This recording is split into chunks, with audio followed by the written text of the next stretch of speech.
Hello, and welcome to another fantastic episode of Gabby Cooks Strange Food that you may not end up making for yourself, but it's kind of enjoyable to watch someone else cook, even if you don't decide to make the recipe that they are showing you. So here we are, dicing up some jalapenos. We're going to be making like a ground beef, rice, coconut milk, garam masala, goulash, kind of just like a big one pot meal, which is quite nice. You don't have to do a lot of dishes. Here I am testing the heat.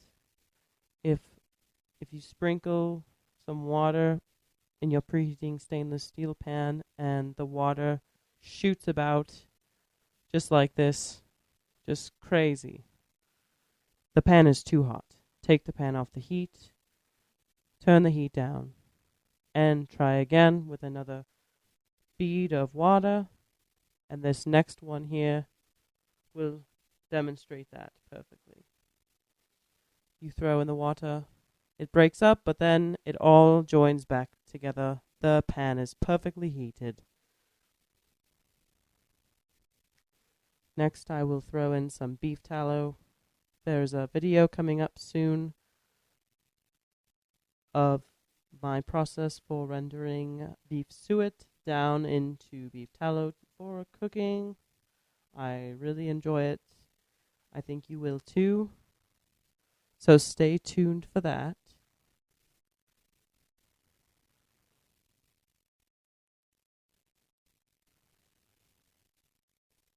I like to add my spices into a little bowl instead of sprinkling them over the stove. Sometimes I do it, but if I can help it, I will add the spices this way. If you sprinkle them over the steam, it'll get up in the bottle and could clog it or mold it depending on how often you use that spice bottle. But here I am just mixing up the spices in the meat, getting that incorporated, and then I will add the pepper and onion, and I suppose you could saute those separately, but I didn't really care. I was going to add a lid, and the peppers and onions will kind of steam with the beef and the spices. Just a reminder, there's garam masala, thyme, garlic powder, and ground coriander in this recipe, as well as 1 can of coconut milk.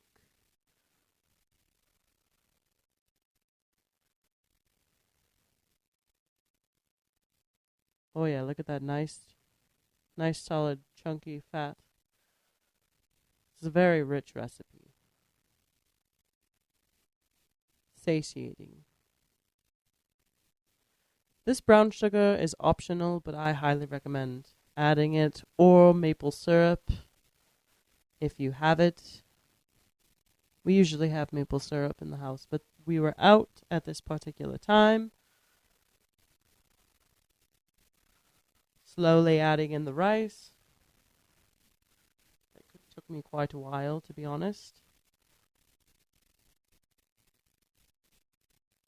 Now, if you are chopping cilantro or any other fresh herbs, honestly, if they don't look like this on the cutting board, you need to sharpen your knife. If there's creases, if there's green left on your cutting board, if you need to run your blade through them multiple times, you need to sharpen the blade. Just go ahead and say it now. Oh God, what is that hanging off the spoon? Does not look appetizing. Well, this was really good though. It was kind of sweet, savory, filling, warm, the nice cinnamon allspice flavor from the garam masala. It was great.